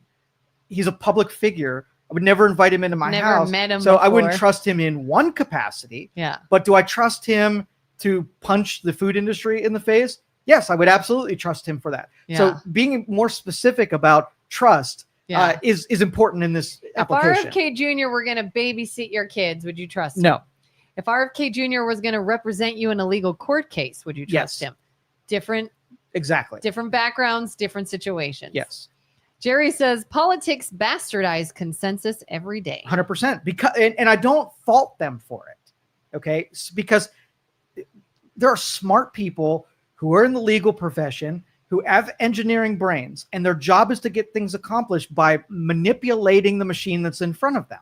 So if it means that you have to bastardize your language to get, I mean, a pure person would say, I'm not willing to hit any of my principles because I have this sacred language thing means something to me and we want it to mean something, right? Versus someone who wants to get something done and willing to say, I'm going to roll over all kinds of principles here in the end to get something done. But what ends up happening is you pay the repercussion that nothing means anything anymore. Say Nazi, Nazi, Nazi 5,000 times, and by the time you go to use the word Nazi, doesn't mean anything. You're like, oh, I really wish I wouldn't have, abused and bastardized that word. That had some weight to it. But since I overused it, I can't use it anymore. We were taught stories when we were kids to not do this, and why it's so important not to do it. The boy who cries wolf. Yes, you want your house you want to be taken seriously when you say something. So if you say unserious things, you might win the early battles, but you lose the freaking war. And that's where we're at right now. We're broken and doomed because we lost. We won a lot of little battles, but we lost the overall war. We're bad people now. Mm-hmm.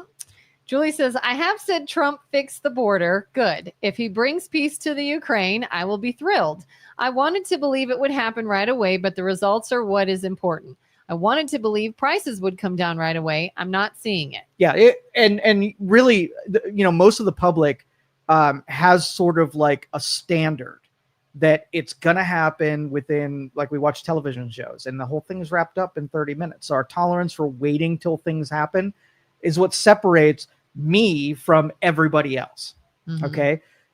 But Trump doesn't make his job easy because as a showman, as a pitcher, right, he says things like, I'm going to do this on day one, right? To me, I'm like, that's impossible. You're not going to get it done on day one. This is going to take a little while, and you're not making it easier by making people believe that you can do it on day one. Because later on, you're going to have to say, I was going to start on day one, right? Versus I'm going to end it on day one. But that makes it far more emotional. Like, exactly. Day one. But you got to be able to translate that down. And he knows it too. He knows he doesn't have a magic wand that's going to make it happen. The reason he did that is to get elected. People bought into it. And now everybody who put it through that Trump filter. So like when Elon Musk says something is going to come next year, everybody knows Elon Musk has this optimistic view of how quickly he can do something.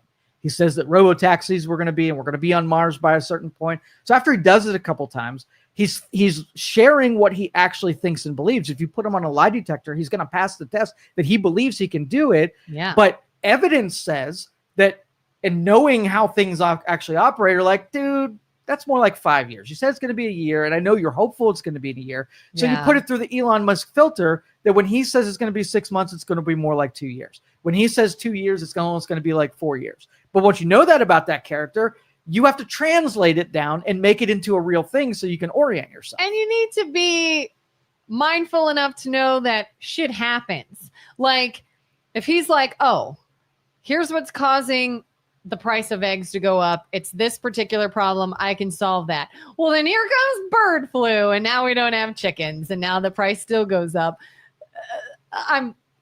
Whether it was actually bird flu or whatever. But something else can come in and still affect that one thing. Yeah, that's why if you shared, and I would love communication on the technical level about, what your formulation said about why you make it more probable of something happening.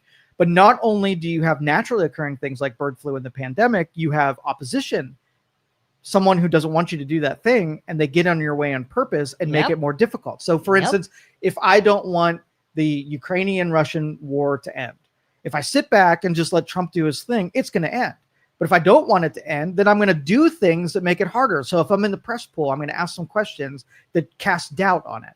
Now, without public support, it becomes harder because the people responding to the public pressure are going to do different things and make different decisions. If I insult the one of the participants in it, I change then the dynamics in the math. So not only does the math change on a daily basis with naturally occurring, there's some fabrications and things that psychological controls are happening. So I hope it happens, and maybe we gave it a probability of happening better than it was before, but it still doesn't guarantee that the thing is going to happen. We even have things like NGOs, which are totally legal. If you think so-and-so has a good idea and the American people are getting behind this and also liking that idea, I'll just hire a whole bunch of fake protesters to protest that idea, make it look controversial, make it look bad. And now you don't know what to believe anymore. Maybe it's not a good idea. Maybe we shouldn't vote for that person. Casting that These doubt. people seem to think it's a bad idea. Yep.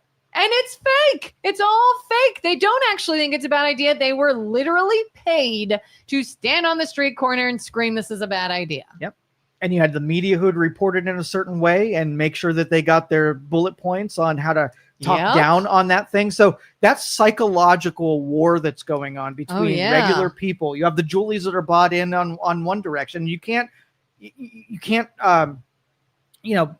doubt them that they have great reason to have criticisms, and I'm glad they do. But I think the biggest part of the misconduct is that Julie feels a way about things that is untrue, and majority of them are crafted so that she is outraged by it, and they're using and manipulating her good senses, her good reason. She's an intelligent person, and they're using her emotions to concoct a storyline where she's an ally, not because of what's true, but because of what was crafted for her. And that's really where I think that is an evil thing.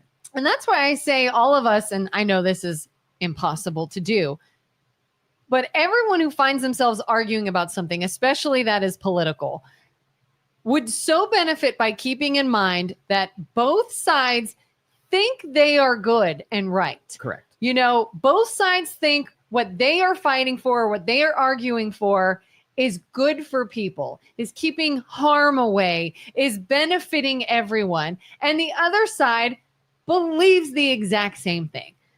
One of you might be misinformed. One of you maybe have been manipulated. Maybe both sides. I don't know. That's more probable. But yes, that's the thing, is you're being fed some information. I'm being fed some information. We both think we've got the right information, and we're fighting each other instead of realizing, hey, we both want what's best for people. We're just coming from two different sides. And I think it's not ever that. It's you're a terrible person and I'm the good person, and it's me versus you. Not at all the case. In most cases, not all. And that's where, if two reasonable people sat down, they can forge compromise. You set a bunch of rules that say, I'm not going to use propaganda, and I'm not going to use any second, third, fourth, or fifth hand knowledge about anything. If I didn't do the research, I'm not going to claim that the research is accurate, because you really don't know. If you found out one day that everything you've ever heard from the political end of things was completely narrated by AI, none of it was true, not a single experiment, not a single data point, could you, believing that it was real, be bought into something that had no standing? Because you're trusting, you can't go and confirm any of this stuff. You're trusting different other people to go confirm something, and then you're deciding to believe in it or not. What if you found out that not a single scientific experiment was ever done? That'd be tragic, right? It would be, it'd be chaos. Bamboozled. Yeah. I wouldn't know what to think or trust. Yeah. What if every institution, every laboratory was like our Taekwondo studio, and they sold research based on who was willing to pay for an outcome? You want a green belt? Cost you $78. You buy the $78, and there's not any value in that belt, or very little, if any. But if it's possible in a Taekwondo studio,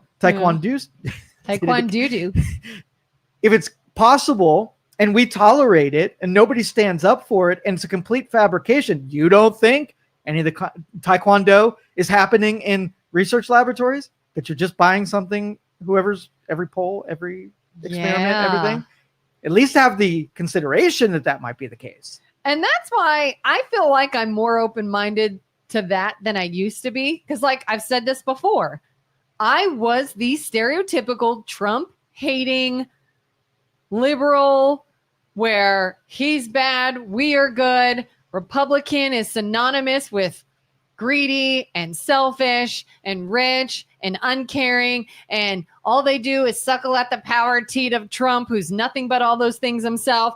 And I just sort of blindly believed that based off of what I was hearing from the people around me and the news sources I was watching. And it only was until I started seeing people that I respected and I knew were good people that helped others, that believed in good things and rights for people and helping others. And it's like, wait a minute, you support who? Why? Why would you? Well, because he's done this and he's done this. And I started to see instances where I was like, you know what? That can't be true. I'm going to go look at this and I'm going to tell you why you're wrong. And I look something up and I see the whole situation. I went, oh, all right, well, maybe he didn't in that case, but I'm sure other cases he did. Like, look at this one. He did this. He did. Oh, okay. Okay. So that, all right. So that was taken out of context too, I guess. But I'm sure there's another example of him being just a power hungry jerk and all these people are jerks. And the more digging I did, the more I realized, holy cow, you're fed information to push a narrative. Mm-hmm. And if you look for the opposite information, you'll find it. Mm-hmm. And so it's not that I all of a sudden think he's a great guy now. I don't think he's the moral compass and just the picture of integrity. I'm not saying that, but I'm saying if you have never met him, you don't know him. Same with any other person in power or politician. There are other views. There are other examples. Things are taken out of context. So trust nothing until you get some more information. Mm-hmm. Let me teach you a little hack about finding good information. This has been working amazing for me. So when I do research, Grok and ChatGPT are really good about parsing through way more data than I could ever do. But you get a skewed version of that data because at the top tier is consensus. If you can prompt to only use logic, observational science, and exclude consensus from what comes in, you will get two different answers. You can ask about environmentalism and evolution, and if you just tell it to remove consensus from any of the considerations, you get a completely different version of the data. So if anybody does a lot of research using it, exclude consensus and you add scientific data and logic to it, you'll get a completely different set of results. Yeah. And it was driven home for me when I started to look into RFK Jr. And I would listen to the words coming out of his mouth and I would see what he was doing. And I would see him talk about vaccines, medications, all kinds of stuff. I would hear exactly what he felt about it, exactly what he's done about it. And then in passing one day, getting ready for work, NBC News is on, and I hear the person on the news channel go, anti-vaxxer RFK Jr. appears in blah, blah, blah today. And I went, oh, don't do that. Mm-hmm. He's not anti-vax. And as soon as I saw that, I was like, oh my God. Anybody who didn't just listen to him and see what he has done and find factual information would have heard that and went, oh my God, RFK's anti-vax. Because you don't have enough time to do all that research on your own. You just accept what has been told and you hope and trust that somebody did their due diligence and it wasn't a narrative. But once you find out it's all a narrative, then you're like, well, I guess I got to do all my freaking own research. Yeah. Julie says, I am a literal person. I watch closely what is going on behind the scenes and it scares the hell out of me. I don't think politicians are pure, but all we have to work with are these two parties. And then Julie says, I really resent that you think I'm led through the nose by the Dems. I did say that I feel you are a reasonable person. The only reason I say that you are crafted because you do buy into the verbiage of the narrative. And anybody says the same things that the narratives do, I don't feel like that you can continue saying those things. You have to change the words you use. So if let's just say Trump's a Nazi, right? That's what it says in the narrative. Mm-hmm. And if you put 2 seconds into and say, okay, well, what is a Nazi? And then say, is Trump a Nazi? And they're like, oh, okay, well, it's a bad term and we wanted it pegged on his chest. And so they say Nazi because it's a bad word. I don't feel like he's a Nazi because in order to be a Nazi, you had to be X, Y, Z, and he's not those things. So let me change the word that I use so it's more accurate. So I'm not part of the propaganda and I'm not contributing to a narrative that now all of a sudden I don't think he's that thing. So the next time I say he's a Nazi, I'm telling an untruthful thing.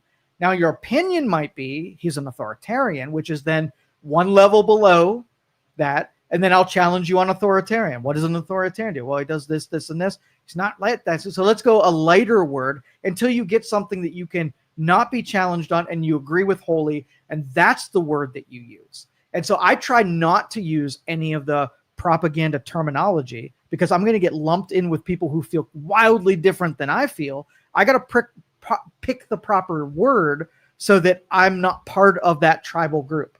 Yep. She says, sometimes the narrative is true. Yeah. And I'll battle any narrative that you have, and we'll, dissect it until it gets down. And I'm hopeful that I will help change some of your language so that you too can't be, lumped in with people that you surely disagree with. Yeah. Maybe instead of I resent being that, think, oh, am I coming across as that? Yes, exactly. Because maybe you're not, and you could still very much be coming across as. Exactly. Because when we hear it, almost like Carter says that Julie has TDS, right? That's a grouping that I think is unfair for Julie, because not in all instances does she automatically come as the I'm against Trump. So I don't want Julie to be lumped in as TDS. I know Carter's just being, cheeky when he says that just to get a rise out of her. Mm-hmm. But that he's saying it because anybody who disagrees with Trump is automatically part of TDS, even if it's unfair to be put in there. It's a lazy way of just declassifying and pushing those people out of the conversation. And I think it's too dismissive when I want to hear what Julie has to say without using narrative speak, so we can actually talk about these individual principles. Yeah. And it goes both ways. Someone could say something that sounds in favor of Trump or Republicans, and they're like, oh, you're a Trumper. And exactly. It's like, I didn't say that. I'm just acknowledging this one point. Yeah. We just need more intelligent debate. So yeah, unfortunately, when you're in any elected position, there are always pieces of information you cannot make transparent due to laws. It makes individuals appear to be in consensus when they are not. And we know that they can't say this stuff. So we assume that they're hiding something behind the shroud, almost like if it's a national security thing, you can't share it. So let's do things that we don't want anybody to see behind the veil of national security, and then nobody will ever know about it. So we have a mistrust when you can hide stuff from us. Yeah, I think with as much of the stink that we're making out of show us the Epstein files, show us the list, we should say audit that account, audit the hush money. Who spent it? Where'd it go? 100%. Why aren't we pushing on that? Let's start those dominoes falling so we can see who's trustworthy and not. Yeah. See who lays down cover fire for that group and who is like, yep, get it out like massive. Maybe you redact the names of the people that were paid the money. But it would be better. It would be better to send somebody who is critical to do that looking on their own. And those people, even if you can't share it with me, the public, you can share it with a person that has it out for you, and they're not going to be kind and help you cover it up. That's the person. If you can't show it to me, show it to them. Yeah. All right. We got to get out of here. Thanks, we'll catch Carter. you guys tomorrow. Have a good one. Bye. Thank you for listening to this show on Youngstown Studio. This is original Youngstown content. Feel free to share our videos and tell your friends about us. Don't forget to subscribe to our YouTube channel and follow us on